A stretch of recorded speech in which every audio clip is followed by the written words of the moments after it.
Our next installment of America's Hope, we talk to two men who were very influential throughout the world, Rabbi David Wolpe and Dr. Raleigh Washington. They'll talk to us about how we find meaning and hope in difficult times. That's on our next edition of America's Hope.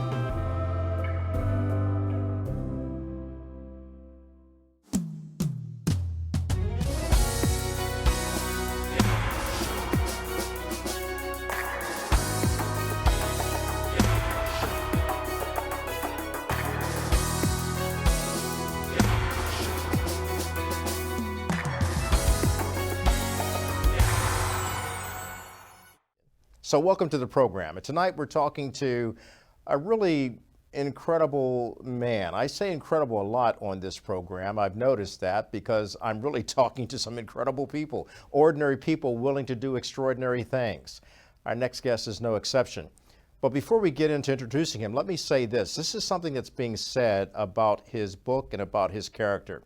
Media, government, and education push so-called solutions that instead deepen our racial and political divides. And this book that I'm about to, or the author that I'm about to introduce you to, I should say, exposes in this book, boldly exposes, in fact, the false narratives that divide us and offers a powerful one-word solution. His name is Dr. Raleigh Washington, and many people consider him a living legend in the world of reconciliation. And he explains 8 essential principles for relationship. Dr. Washington, good of you to join us today, and I do honor the fact that you're here to talk to us. I want to get into the new book and what you're talking about in terms of one word and how it heals the hurt and the brokenness and the divisions that we have in this country. I'm so happy to be here with you, and Lord willing, to be a part of America's Hope.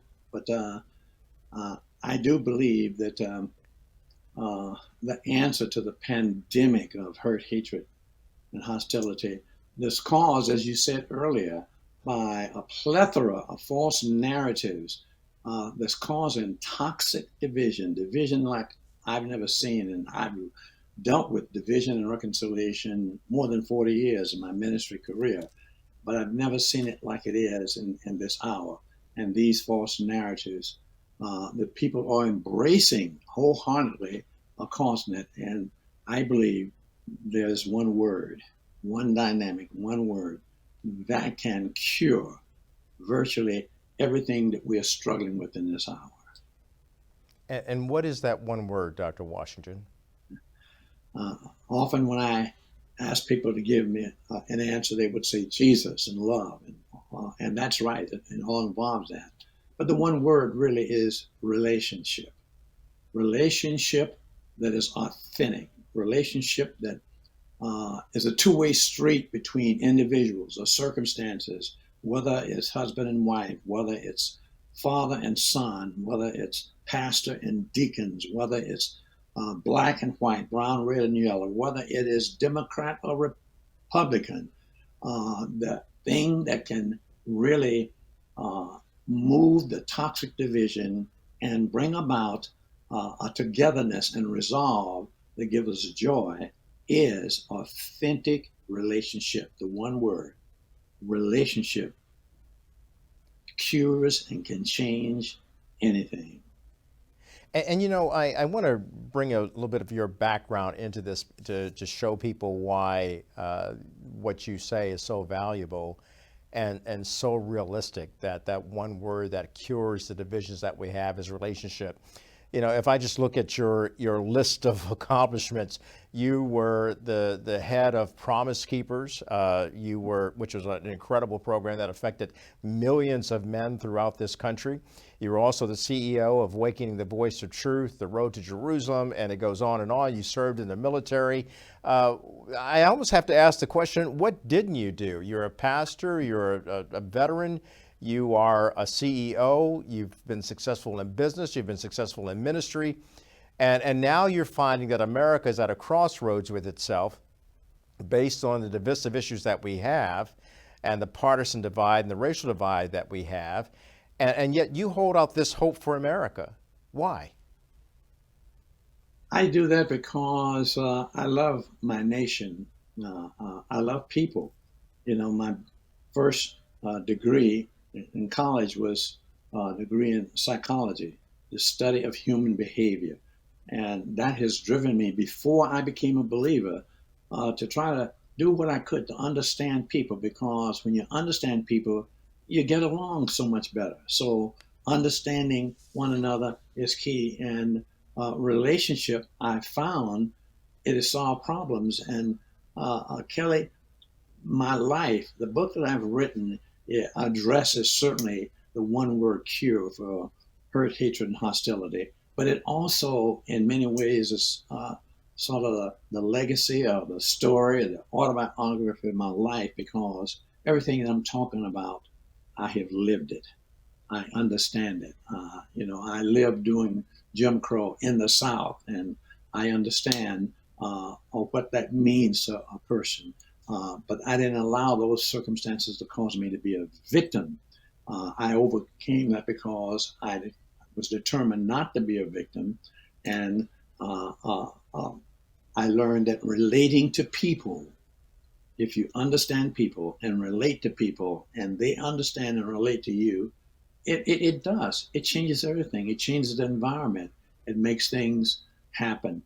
I love sports. I played baseball in college. As a matter of fact, when I graduated from college, I had a contract offer to go into the farm system for the Chicago Cubs. But I was the first college graduate in my family. I was the first commissioned officer. And I said, I've got to choose. And I chose to go into the military as an officer. Probably one of the best decisions I've made, because it really taught me how to lead. It taught me integrity in leadership. That's what officers are supposed to do. And those things really molded my life. And I found myself as a black man often in situations that were all white. And I had to find out how to fit, how to be included, and how to give and receive. And in the process of doing that, I learned some lifelong valuable lessons that demonstrated time and time again genuine relationship solves the problem. Is America focused on reconciliation and healing? We have a president who talked about he was running a campaign for the healing of the soul of America. Yet we're getting into more fractious discussions, not only from the left, but also from the right. Are we at a point in America that the general consensus is we need to change? We need to find that one word, as you've talked about, relationship at the home as well as outside of the home with everybody we encounter in this country? But Kelly, that is so accurate. At a time when we have heard from our leaders at the top, hey, I'm all about bringing people together. I'm all about peace. But the decisions that's being made, the things that are being promoted, the narratives that are being pushed, they're not bringing us together. They're really bringing more division and more tension between us. I began to write my book shortly after George Floyd was publicly murdered. And Kelly, I had a broken heart and intense anger all at the same time. How did I deal with these two issues? My anger was because I began to see things happen, but it was really taking things apart.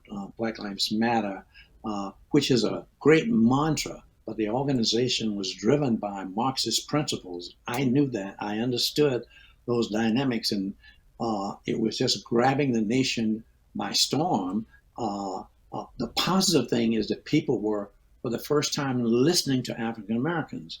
Undergird is all of a sudden, but the messengers were not bringing us together. It was driving us further apart. And it broke my heart because at a time when suburban white pastors were saying to black pastors in the inner city, what can I do? What can I do? Too often the response was, well, you can just sit down, be quiet, listen to me tell Mm, you why you're racist. Uh, and that dynamic, and see, while a measure of that had truth, it was given and expressed from a position of, no, come let us reason together, says the yeah. Lord. That was not it was I'm right and you're wrong and you need to understand that. And so tension and division began to mount. So, My so heart did was you find, broken. and I hate to interrupt, did you find that that was steeped in anger and a sense of gaining some sort of vengeance and retribution, or as opposed to actually seeking, as Dr. King used to talk about, of creating a beloved society, a beloved community wherein people could come together from all racial and ethnic and religious backgrounds, coming together to talk one-on-one with a good, solid relationship, as opposed to splintering who we are, albeit out of the tragedy of George Floyd's death. That was a time, as his daughter said, my daddy changed the world, but it was changing the world for the better. And did we lose sight of that in the divide that was created? Absolutely. You put your finger on it in your example I even use in my book. Um, During this time, that time even to this day, people really misspoke about Martin Luther King's dream. They said he was all about social justice, and the definition for social justice was really uh, black and white recognizing, or whites recognizing the the problem and the perspective and the things that black had suffered. That was not his issue. That was his concern, without a question. I have a dream that one day, black men and white men, Jew and Gentile, Protestant and Catholic, would join hands and say, free at last, thank God Almighty, I'm free at last.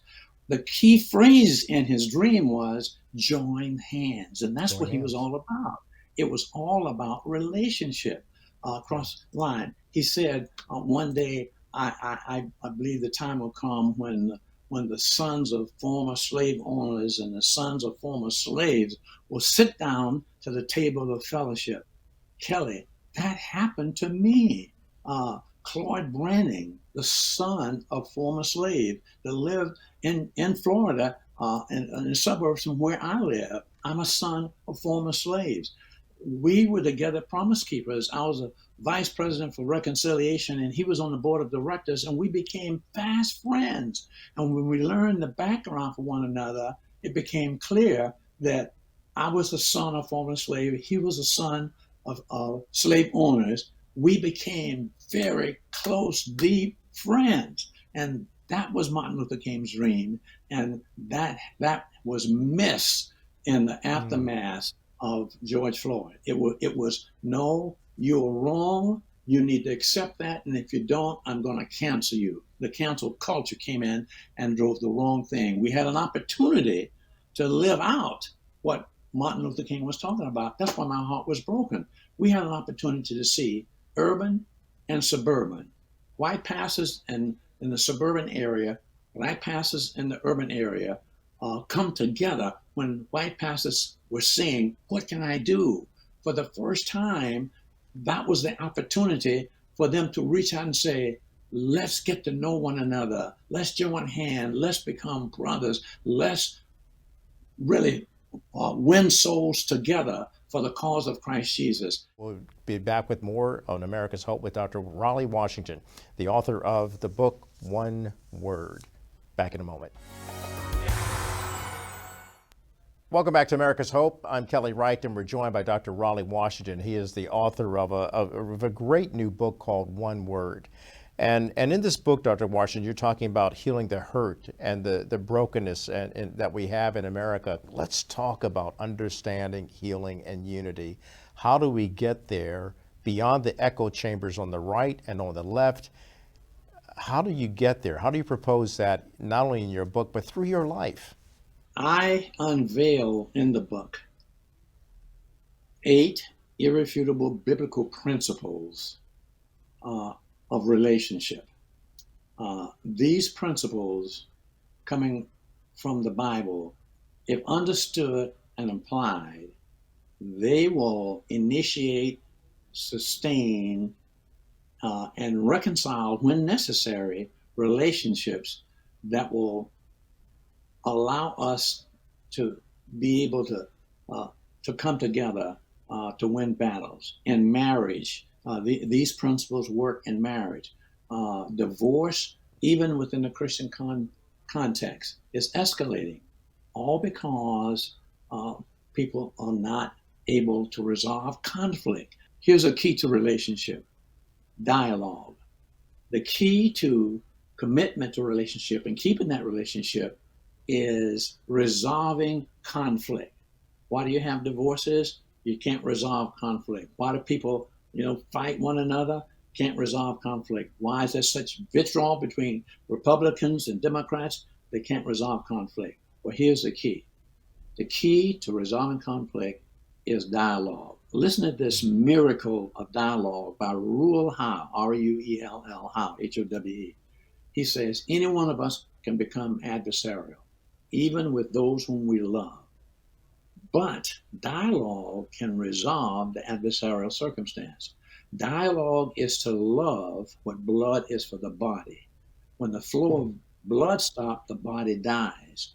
When dialogue stops, love dies, watch this, and resentment is born.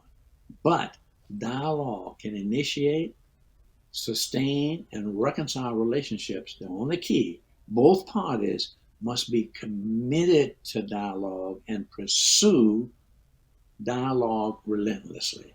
Wow. That simple principle, if understood and carried out, initiates, sustains, and reconciles relationship. If that happens in marriage, we don't have divorce. If that happens between black and white, we don't have racism. If that happens between Jew and Gentile, we don't have anti-Semitism. It's all with understanding how to initiate, sustain, and reconcile relationship. And you do that with effective dialogue. Reuel Howe calls it the miracle of dialogue. And that is so missing in our conflicts. I love this conversation, but I want to ask you, what is your hope for America? My hope for America is that we would understand the 2 greatest commandments: love God with all your heart, mind, soul, and strength, and love your neighbor as yourself. Now watch this. We can drive this as Christians because it is the motto of our nation. It says, in God we trust.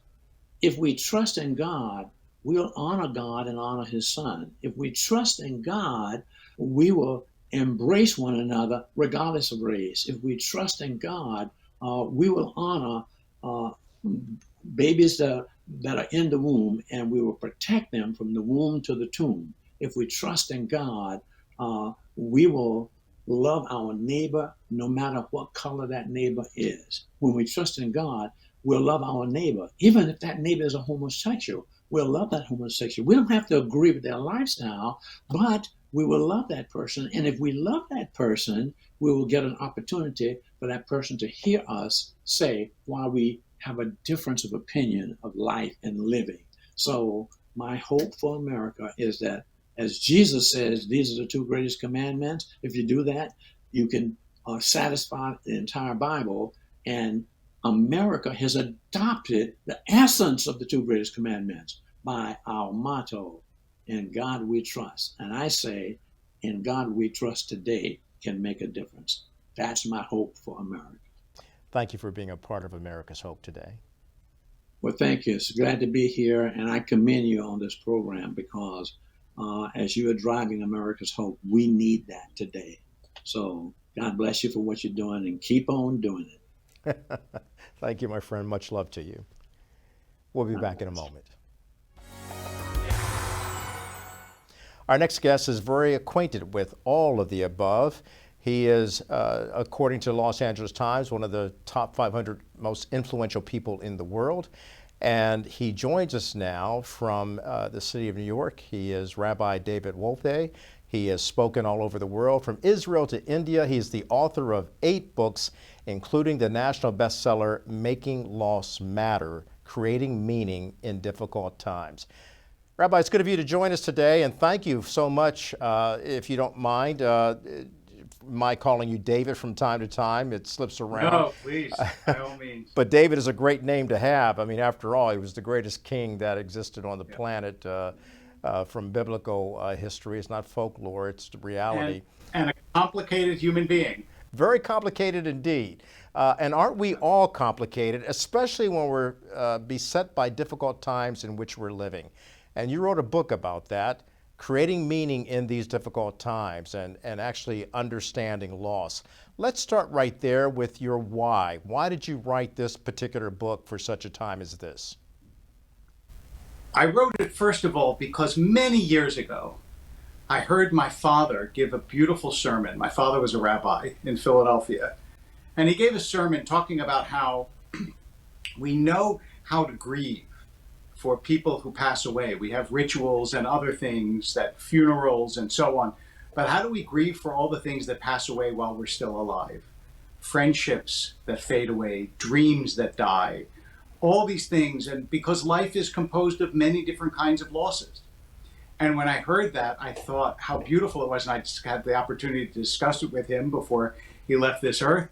And so I made that idea into a book, which is how you deal with all the many different kinds of losses that we have. And as you said in your beautiful introduction, how we find hope in those terrible times. And in those terrible times, which can often be very perilous as well, how did you come to the conclusion that hope really does matter, it does prevail, and it does provide the access to persevering and overcoming those difficult times we often find ourselves in? So the question, I think, is what is your metric of success? And by which I mean, if you think, if I do this, I'm going to have only good fortune, or only blessing will come to me, or everything will be fine, then you are doomed to be disappointed. But if you think, if I can orient myself this way, then whatever happens, I will be able to deal with it. That's why the book is called Making Loss Matter. Then you'll be in a much better place. I have seen people, look, I've been a rabbi, I'm just concluding being a rabbi in a synagogue in Los Angeles for 26 years. I have seen people have the most horrible tragedies befall them and the most difficult situations. And again and again and again, I have realized that, especially in a community with others helping, that they can take that loss and they can make it meaningful. That doesn't mean that they're glad it happens. It doesn't mean it can make the loss go away. It doesn't mean that the pain will ever leave. But they can make it meaningful and integrate it as part of their lives and live a life of sort of deep faith in the possibility of making the world better despite what has happened to them. And that sense of possibility and sense of hope is what makes it's what provides us with sort of the platform for progress in our lives and I think in the world. And in that platform for progress for our lives and for the world, it sounds like an extension of doing that would be service in the times of grief that we have. Rather than falling into despair, we actually find in ourselves the resolve and the faith to actually reach out and touch someone and help someone meet their needs. Is that part of the solution? It's a beautiful point and deeply true. I always say I have never seen someone depressed working at a soup kitchen. Because when you actually feed someone else, it is impossible not to feel that sense of uplift that comes with enabling another person to be better. And you're allowed a certain amount of time. I mean, everybody is permitted a certain amount of self-pity. You're allowed to have that. But the way to get over it, and the sooner you get over it, the healthier it will be, is to reach out to other people, because there are always less fortunate. Let me give you a trivial example, if I can. Sure. So my flight, I was just abroad. My flight was canceled and another flight was delayed, and it was a mess. And a day and a half later, I came to the desk and they said, I'm sorry, you can't take this flight either, even though I had a boarding pass. And I thought, I can't believe this is happening. Next to me, there was a couple, and she puts her hand on my shoulder and she goes, I know how you feel. We've been flying for 36 hours with 4 kids. And I thought, here I am thinking, poor me, all alone, by the way. I can, I'm thinking I'm in such bad shape. And there is this couple she reached out to me and said, I know how you feel. And they were having a much more, to travel with 4 kids, With even 4 in the best of kids. circumstances, is not easy when you've been on the 36 hours at the airport. And that's a lovely example of, there are always people who, despite the fact that they're in a worse situation than you, they're willing to reach out. And when you recognize that, you can transcend your own sort of ego needs to be the downtrodden victim and help other people, which makes such a difference in this world. I love the way you put that. And in fact, you said if you could trivialize it, it's not a trivial matter when you're flying 30 hours in the air, you have 4 children. So honestly, it didn't feel, it's like, I looked at their faces. I thought, how are your eyes still open and your mouth still smiling? That was heroic. I should have taken their names. I'd like to write them a letter and tell them how much I admire them. Absolutely. That's a mother's love, keeping the one eye open while you're trying to get some rest. Yeah. But you never know where those 4 children might end up, even on a plane or a flight, or But how as they might you know, act. yes, and as you know, Kelly, sometimes it's those things that defeat people. It's Yes. not the great challenges, which people sometimes rise to. It is the fact that they can't get the computer to work, or they can't get the plane that they want, or something small that triggers what are always sort of deeper feelings of frustration, anger, inadequacy, despair, and that's sometimes what we have to combat. You're so right, and it's so true. But how do you help grieving people get through their grief and turn their grieving into dancing, their mourning into joy? That time really does help heal, and space between, and that it is not a betrayal, but an affirmation of those that we love and that we've lost, that we continue to live our lives. Sometimes people don't want to be unsaddened because they feel like it's a betrayal. How could I no longer be sad when this person whom I loved has passed away? But the betrayal is not to live.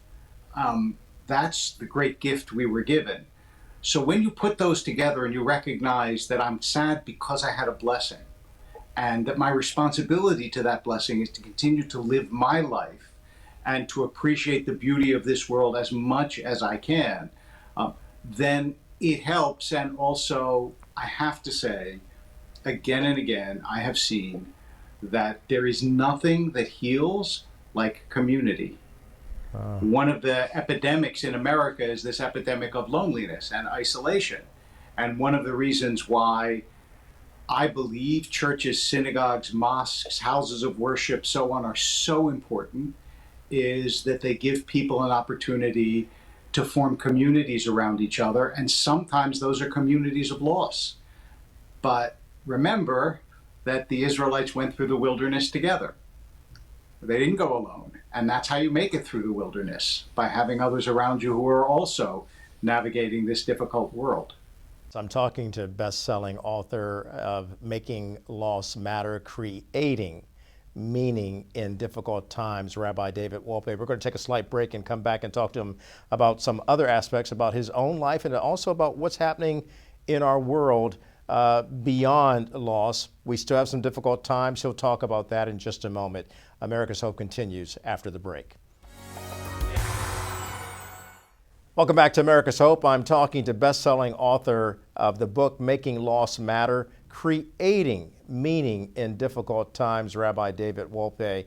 It's a pleasure to have you on. You know, we're talking about how you have just left being a rabbi of a synagogue in Los Angeles for 26 years. And of course, you know, Hollywood is in Los Angeles. The Tinseltown is in Los Angeles, and all the movies coming out. Some of those movies are set to inspire us and inform us and make us feel good about life. Yet the reality is that we don't always find meaning in terms of watching a movie. Even though that movie might reflect life. I'm thinking about Oppenheimer. I'm thinking about Sound of Freedom and the impact they're making, particularly Sound of Freedom when it talks about human trafficking. Oppenheimer talking about the nuclear weapon and the age of creating that.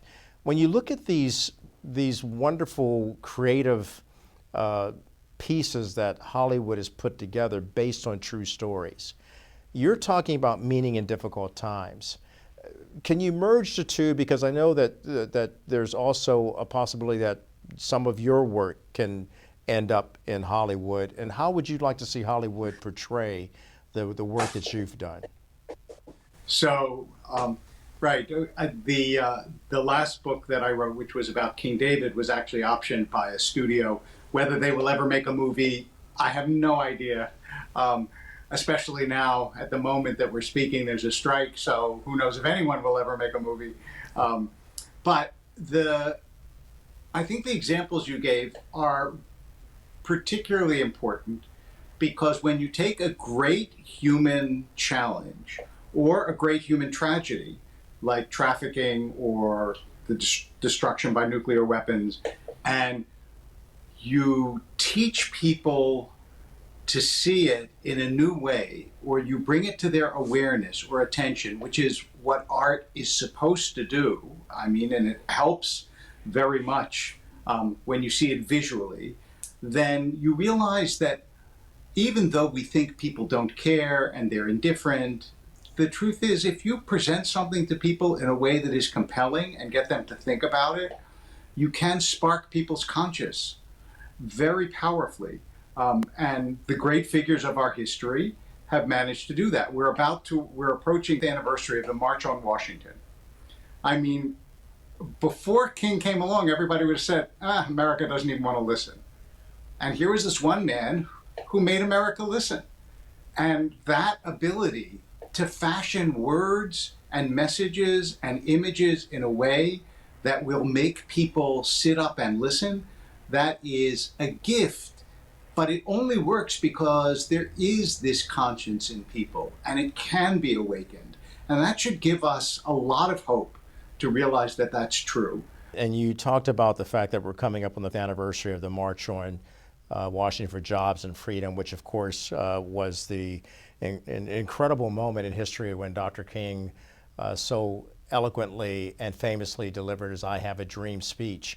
And he talked about he dreamed of a day that Protestants, Catholics, and Jews and Gentiles would all come together, black, Yes. white, Asian, everybody coming together to have a seat at that table of brotherhood and start practicing brotherly and sisterly love in order to become a beloved community. You spoke in the previous segment about community, the agency of community, people coming together for one common good, and that's the common hope of everybody to appreciate and respect each other. From your experience as a rabbi who has seen what's going on in the world today, where we've kind of taken a detour, a departure from that dream, is that dream deferred, or do you still have hope that that dream can be accomplished? That's a beautiful poem by Langston Hughes, What Happens to a Dream Deferred. And it's not an optimistic poem in some ways, because if you defer a dream for too long, then, you know, it explodes. But I think, look, America and humanity in general, we change reluctantly. It's not easy to get people to change. Between the time that Dr. King spoke those beautiful words and now, a lot of things have changed for the better. But that's, nobody said hope was easy. Hope takes work. Like everything good in this world, it takes work. And sometimes you have to get up every morning and recognize that the single most important quality to lead a good life is courage and stamina. You got to keep to it and keep to it and believe in it, even when it seems like it's going to fail. And that's how things get changed in this world. I like to say that hope is always heavy lifting, and it's born out of adversity. And oftentimes conflict, but you keep hope alive. Look, before we go, I got to ask you about the book David, The Divided Heart.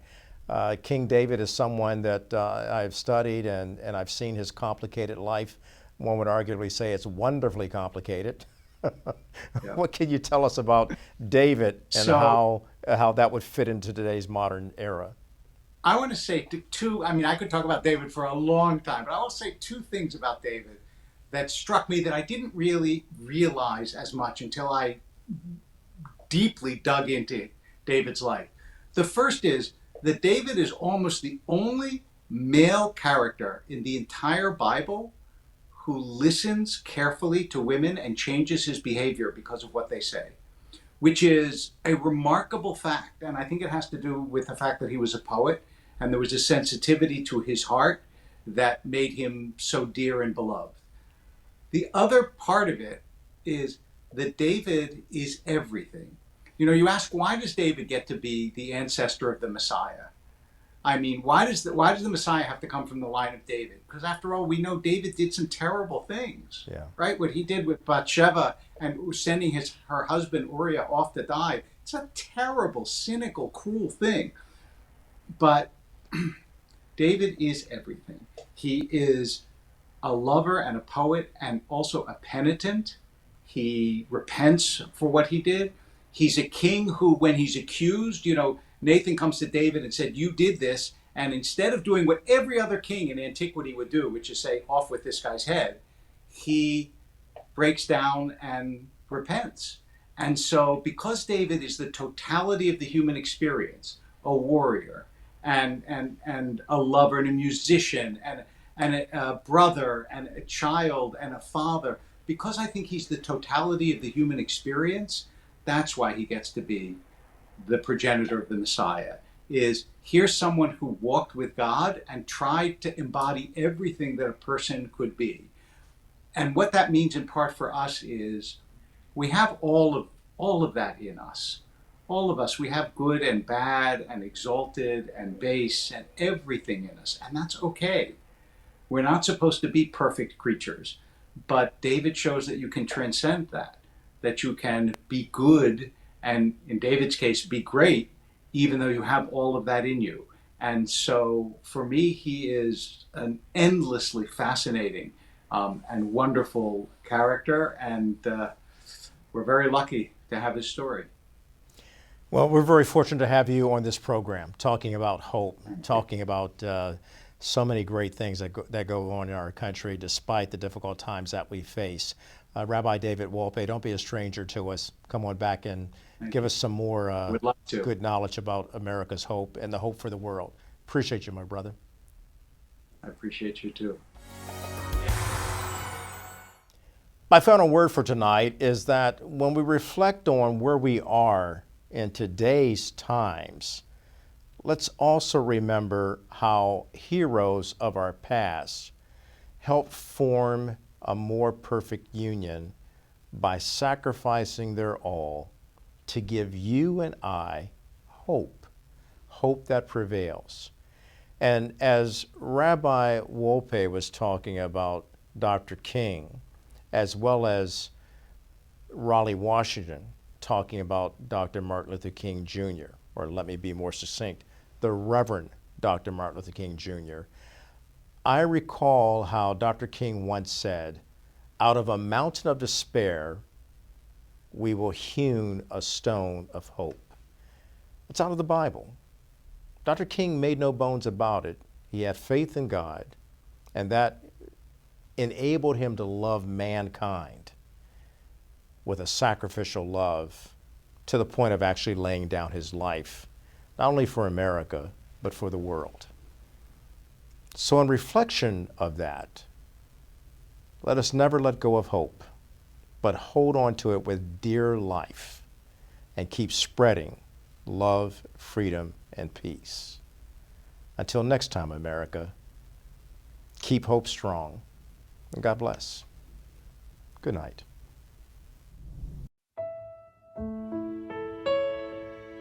We hold these truths to be self-evident, that all men are created equal, that they are endowed by their Creator with certain unalienable rights, that among these are life, liberty, and the pursuit of happiness.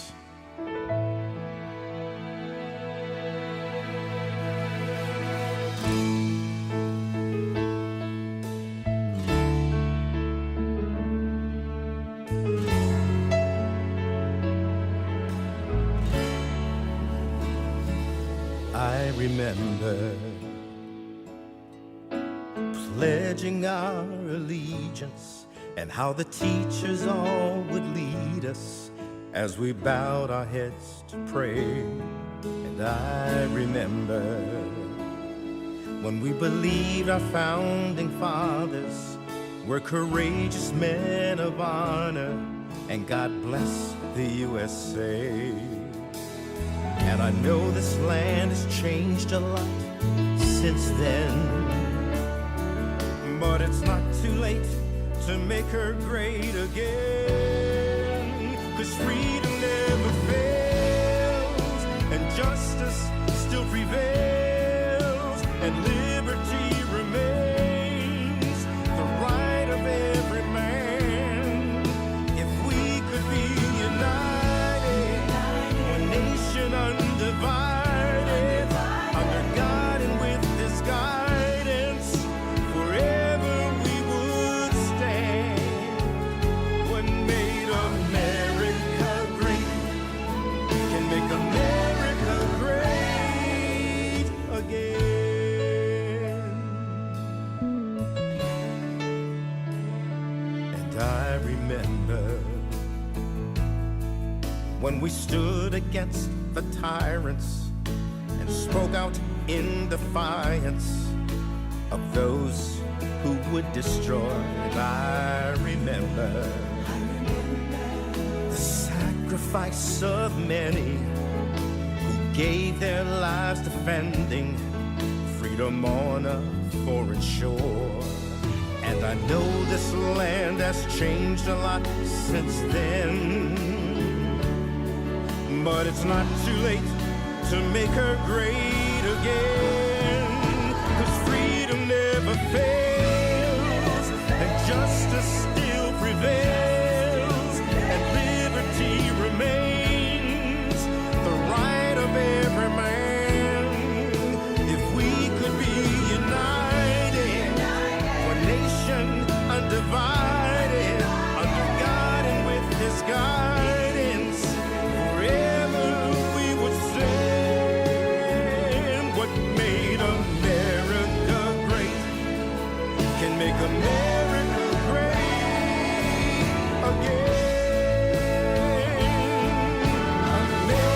America, America, you know, God had shed His grace on thee, and He crowned thy good with brotherhood, from sea to shining sea.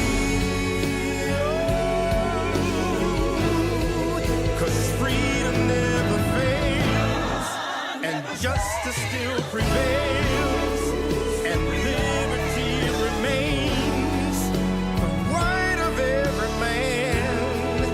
If we could be united, one nation undivided, under God with His guidance, forever we would stand. What made America great can make America great again.